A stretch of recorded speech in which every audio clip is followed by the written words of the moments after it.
Est-ce qu'une vie sans objectif, c'est une vie sans but, sans sens, où en fait on tâtonne un petit peu, on fait des choses, on ne sait pas forcément où est-ce qu'on se dirige, qu'est-ce qu'on va faire? Bah c'est la question à laquelle je vais tenter de répondre dans cette vidéo. Salut tout le monde, c'est Corentin, j'espère que vous allez bien. On se retrouve aujourd'hui dans une nouvelle vidéo avec un petit peu le même format que la semaine dernière, parce que j'aime bien faire ce genre de format, où tout simplement, voilà, je suis assis et on discute, enfin plutôt je discute parce qu'il n'y a personne qui me répond, et je vous partage un petit peu des pensées et des techniques, des conseils pour s'améliorer vis-à-vis d'un domaine en particulier. Et aujourd'hui, étant donné que cette vidéo va sortir début septembre, pour être précis le 1er septembre, j'avais envie de vous parler tout simplement d'objectifs, parce que c'est donc la rentrée scolaire, et je pense que c'est super important, un petit peu comme pour la rentrée de la nouvelle année en fait. Je pense qu'il y a vraiment deux dates dans l'année qui sont super importantes pour avoir un nouveau départ, c'est le 1er janvier et le 1er septembre. Et du coup, bah, tout simplement, je voulais vous parler un petit peu du fait d'avoir des objectifs et en quoi c'était super important et ça peut changer sa vie de se fixer des objectifs. Il y a plusieurs intérêts de se fixer des objectifs et je pense que le premier c'est d'avoir une ligne directrice, d'avoir un petit peu un chemin qu'on peut suivre de manière un peu claire tout simplement, alors que si on n'a pas d'objectif, on ne sait pas forcément où on se dirige dans la vie. Et c'est pour ça que je pense que c'est super important de se fixer volontairement des objectifs pour justement donner un petit peu une direction à son existence, à sa vie et éviter d'aller un petit peu à gauche à droite sans savoir vraiment où est-ce qu'on va. Ensuite, je pense que ça peut également être une source de motivation et je pourrais même dire de discipline parce que je pense que quand on s'engage à faire des choses, quand on sait un petit peu ce qu'on vise, on est motivé à l'idée de les atteindre. Sinon, on n'aurait jamais réfléchi, on n'aurait jamais fixé ça comme objectif. Et c'est pour ça que je pense, imaginons, avoir un objectif sportif, c'est super motivant parce que tu vas avoir cette petite motivation de dire je veux atteindre mon objectif, je veux le faire, et d'une certaine manière, ça va te donner un petit peu plus de force, d'énergie, de motivation en général pour l'atteindre, pour travailler à l'atteindre. Et la discipline, c'est un peu de la même manière, c'est que avec un objectif, tu vas en général avoir besoin de discipline pour atteindre cet objectif, parce que selon la difficulté d'atteindre cet objectif, ça va te demander plus ou moins de te dépasser, de sortir de ta zone de confort et de faire des choses auxquelles tu n'es pas habitué et qui vont te demander des efforts. Et c'est pour ça que je pense que selon, comme je le disais, la difficulté liée à cet objectif, ça va plus ou moins nous demander de la discipline et ça va plus ou moins nous susciter de la discipline.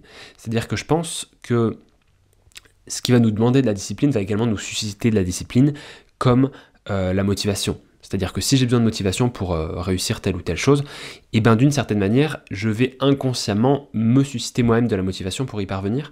Et je pense que c'est pareil pour la discipline. Donc ça pourrait aussi répondre à la question comment avoir de la discipline. Et bien pour en avoir, je pense qu'il faut se mettre dans un contexte qui va susciter en nous ou dans notre environnement un apport de discipline. Quelque chose qui va nous pousser à avoir de la discipline, peut-être être avec des gens disciplinés, peut-être ne pas avoir le choix et trouver des manières techniques et matérielles pour faire les choses même quand on n'a pas envie de les faire. Bref, c'est pas le sujet de la vidéo. Ensuite, comme je viens de le dire, les objectifs, je pense que ça peut vraiment aider à se dépasser, c'est-à-dire quand on vise un objectif en fait qui va être plus difficile à atteindre que ce qu'on imagine, quand on vise quelque chose de relativement grand, on n'a pas le choix en fait. À un moment ou à un autre, il va falloir se bouger tout simplement et faire les choses qu'on doit faire pour y arriver, même si ça nous met en difficulté. Pour donner un exemple, imaginons, c'était les JO il n'y a pas longtemps, imaginons mon objectif c'est gagner une médaille d'or aux Jeux Olympiques. C'est déjà un objectif assez haut, on va pas se mentir, que tout le monde ne pourrait pas atteindre. Et bien pour réaliser cet objectif, je vais pas avoir le choix en fait. Je vais devoir me dépasser, je vais devoir travailler plus dur que les autres, je vais devoir avoir plus d'entraînement, faire attention à ce que je mange, tout un tas de petites choses en fait qui vont me demander au quotidien, consciemment ou inconsciemment, de me dépasser vraiment. Il y a vraiment cette notion de se dépasser, je trouve. C'est super important. Et enfin, je pense que le dernier objectif, enfin la dernière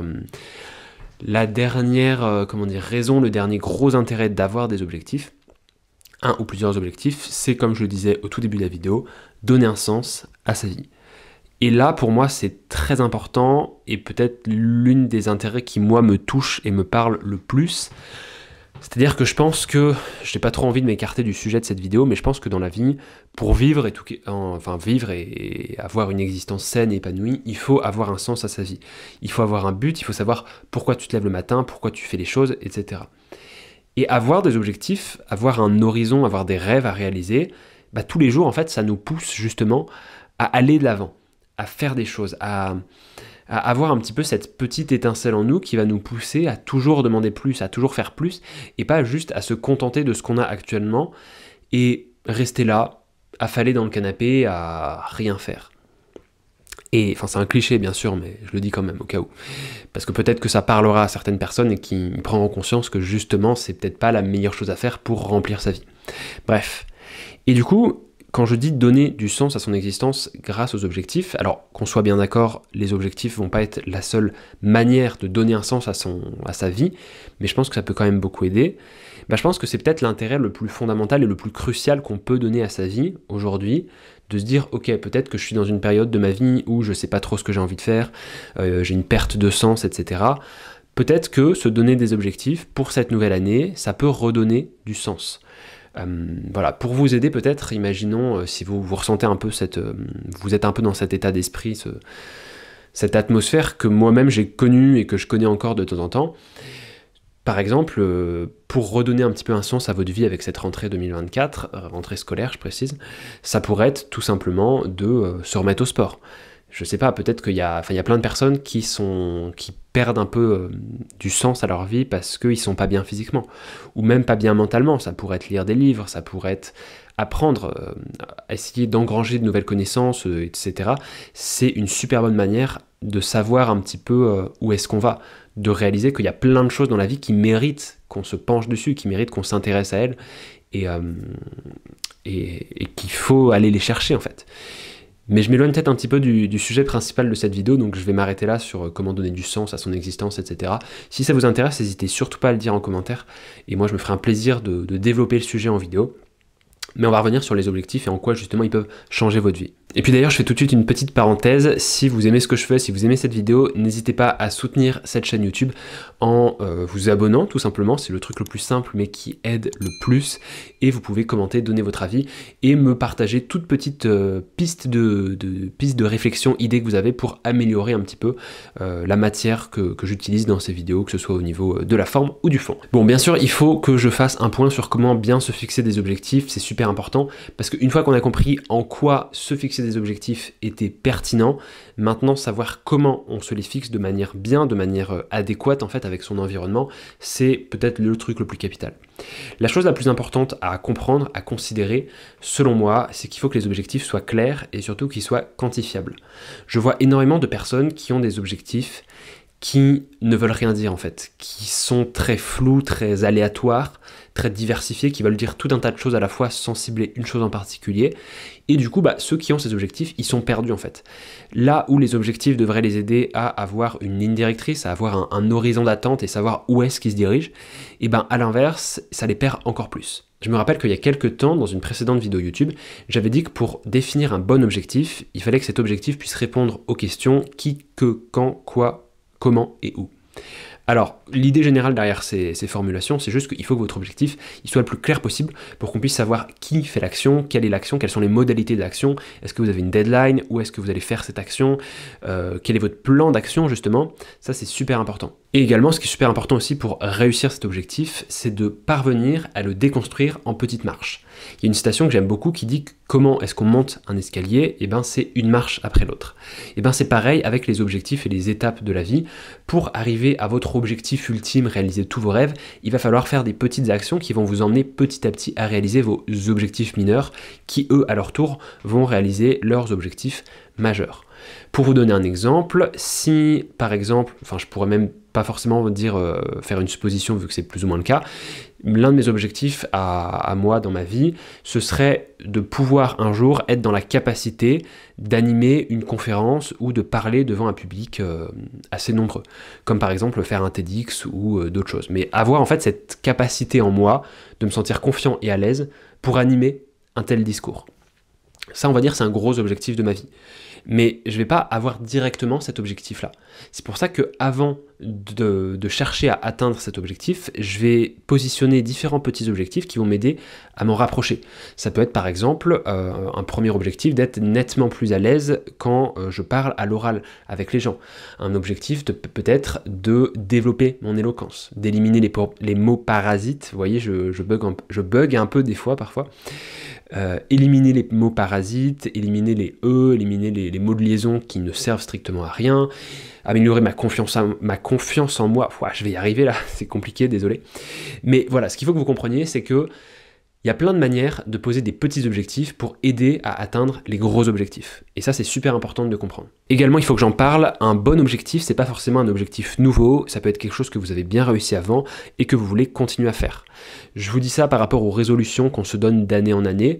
Par exemple, vous avez fait quelque chose de super bien en 2023, et bien pour 2024, vous n'êtes pas obligé de trouver quelque chose de radicalement différent qui va changer votre vie de manière extraordinaire. Vous pouvez reprendre ce qui a marché l'année précédente et avoir comme objectif de continuer à entretenir les choses qui sont saines pour vous, votre esprit, votre corps, etc. Ensuite, c'est super important aussi pour aller de l'avant et continuer à entretenir et travailler pour ces objectifs, de se donner des preuves de réussite. Ça, c'est aussi une partie super importante que je pourrais développer très longtemps, mais en fait, il faut que vous donniez à votre cerveau des preuves que vous avez des raisons de continuer à avancer, que vos petites étapes, les petites marches de l'escalier que vous êtes en train de monter, petit à petit, en fait, il y a une progression. Parce que si, au fil des jours, au fil des semaines, au fil des mois, vous avez l'impression de ne pas avancer sur votre objectif, ça va juste être super démoralisant et vous allez juste avoir envie d'abandonner. Donc c'est super important pour tenir dans le temps et avoir une bonne persévérance, de se donner des preuves mentales et des preuves physiques de réussite pour se pousser à garder foi un petit peu et garder espoir en ses capacités à atteindre un ou plusieurs objectifs. Et puis également, bon là c'est très simple, mais je préfère quand même le dire, il faut que l'objectif que vous ayez, ou les objectifs, ils soient alignés avec vos principes de vie. Que ce soit pas un truc complètement contradictoire qui va opposer beaucoup plus de résistance à votre inconscient que ce qu'il faudrait. Si je peux par exemple vous donner un exemple, ça fait beaucoup de fois le mot exemple, mais ce serait, imaginons vous avez une appétence particulière, enfin vous avez un comportement très éco-responsable. C'est-à-dire que vous faites super attention à votre consommation, aux déchets que vous jetez, etc. Si vous avez un objectif qui va à l'inverse être très consommateur, ça va s'opposer radicalement à votre mode de vie. J'ai pas forcément d'exemple. Si, carrément, en fait, j'ai un exemple, je vais vous le donner tout de suite. Si vous avez un objectif, c'est aller vivre un mois à Dubaï, alors que à côté, vous êtes à fond pour l'environnement, vous êtes à fond pour, je sais pas, tout un tas de petites actions qui vont préserver, protéger, encourager, sensibiliser l'environnement, bah peut-être que Dubaï va pas être l'endroit le plus adéquat pour réussir à être en accord et aligné avec votre personnalité.